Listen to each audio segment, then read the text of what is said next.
Hi, you paisanos, and welcome to Cinema Obsessed. My name's Jake, and here is my review of Creed 2. The Rocky franchise has had a lot of ups and downs. While the first Rocky is one of the best sports films of all time, there was no sequel that could match the original, and each following film became more and more far-fetched. Rocky Balboa steered the narrative into a direction back into reality and seemed to tie a nice, neat little bow on the franchise.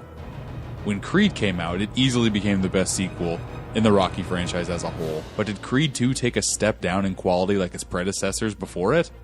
While it has to be said that Creed 2 is not as good as the original, the drop down in quality isn't that drastic. The same core relationships that worked so well in Creed come back and add more to their stories to strengthen the backbone of the franchise.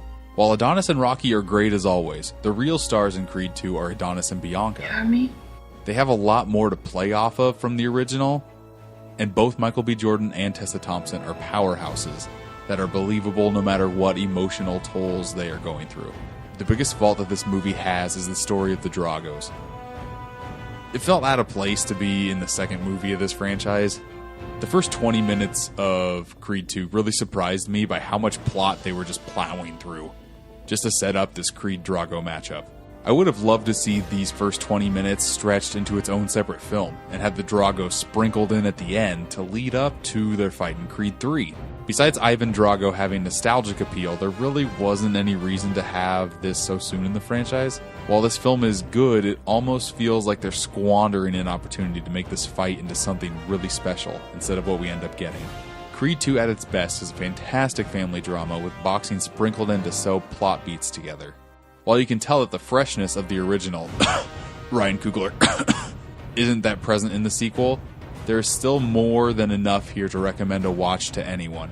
It leaves the door wide open for a Creed 3, and I can't wait to see what they do with a fresh idea.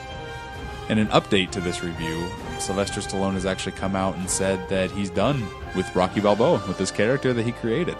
This leaves Creed 3 in a very interesting predicament. I mean, you have Rocky Balboa as the cornerstone and as his coach in the first two Creed movies.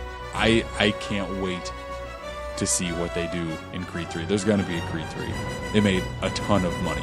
I'm going to give Creed 2 a 4 out of 5. Thanks for watching my review. If you liked what you heard, I have a whole bunch more reviews to this channel, Cinema Obsessed. Please subscribe, please like, please share, all of that YouTube stuff. If you want to hear my opinion talked with others for an hour or so, go over to our sister channel, Super Media All-Stars. Over there we have a whole bunch of podcasts, a whole bunch of unboxing videos, just a whole bunch of fun stuff. And until next time, I'll see ya.